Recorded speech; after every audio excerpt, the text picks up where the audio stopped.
নোয়াখালীর সোনাইমুড়ীতে বাংলাদেশ জাতীয়তাবাদী দল বিএনপি ও অঙ্গ সহযোগী সংগঠনের উদ্যোগে বৃক্ষরোপণ কর্মসূচির উদ্বোধন করা হয়েছে।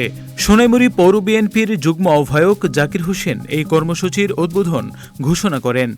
উদ্বোধনের প্রথম দিনেই সোনাইমুড়ী পৌরসভার ১ নং ওয়ার্ডের কৌশল্যারবাগ, ২ নম্বর শিমুলিয়া ও ৩ নম্বর পাপুয়া গ্রামের বিভিন্ন শিক্ষা প্রতিষ্ঠান, সড়কের পাশ ও গুরুত্বপূর্ণ স্থানে বিভিন্ন প্রজাতির গাছের চারা রোপণ করা হয়।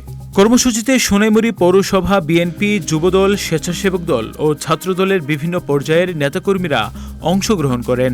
এ সময় উপস্থিত ছিলেন পৌর যুবদলের আহ্বায়ক মারুফুর রহমান, বিএনপি নেতা মোহাম্মদ আজাদ ভূঁইয়া, ইমরান হোসেন, মাইন, সোহাগ ও মনু।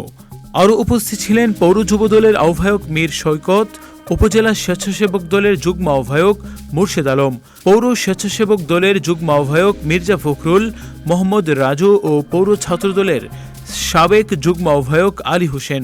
এছাড়াও ঢাকা কবি কাজী নজরুল কলেজ ছাত্রদলের মোহাম্মদ হাসান, ইমন কামাল সহ বিএনপি ও অঙ্গ সহযোগী সংগঠনের আরও অনেক নেতৃবৃন্দ কর্মসূচিতে অংশ নিয়েছেন।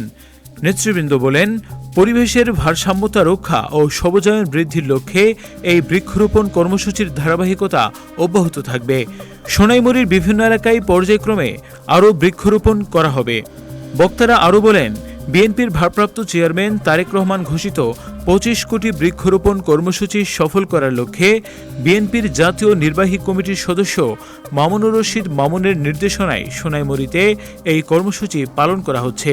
পরিবেশ সুরক্ষা ও সবুজ বাংলাদেশ গড়ার প্রত্যয়ে নেতাকর্মীরা সবাইকে বেশি বেশি গাছ লাগানোর আহ্বান জানিয়েছেন।